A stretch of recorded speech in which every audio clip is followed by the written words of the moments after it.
தன் பெயரில் போலி ஆபாச வீடியோ ஆன்லைனில் உலா வருவது குறித்து காவல்துறையின் உதவியை கோரப்போகிறாராம் ஸ்ரீதிவ்யா. பிரபல நடிகையின் பெயர்களில் தொடர்ந்து ஆபாச படங்கள் வெளிவந்த வண்ணம் உள்ளன. இவற்றில் எது நிஜம் எது போலி என்றெல்லாம் யாரும் யோசிப்பதே இல்லை. இன்றைக்கு எந்த நடிகையின் வீடியோ வந்திருக்கிறது என வாட்ஸ்அப்பை கிளறியபடி காத்திருக்கின்றனர்.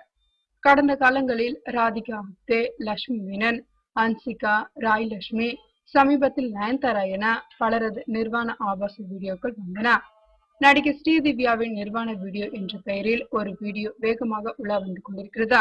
குடும்ப குத்துவிளக்கு போல் திரையில் நடித்தும் ஸ்ரீதிவ்யாவா இது என பலரும் அவர் காதுபடவே கமெண்ட் அடிப்பதால் நொந்து போன ஸ்ரீதிவ்யா போலீசில் புகார் தந்தால் பலனடிக்குமா என பலரிடம் யோசனை கேட்டு வருகிறாராம். அவரது சீனியர் நடிகைகளின் பலரின் கதைகளை கூறி கண்டிப்பாக கொடுங்க என நட்புகள் அட்வைஸ் தரவே விரைவில் கமிஷனர் அலுவலகத்திற்கு செல்ல முடிவு செய்துள்ளார் ஸ்ரீதிவ்யா.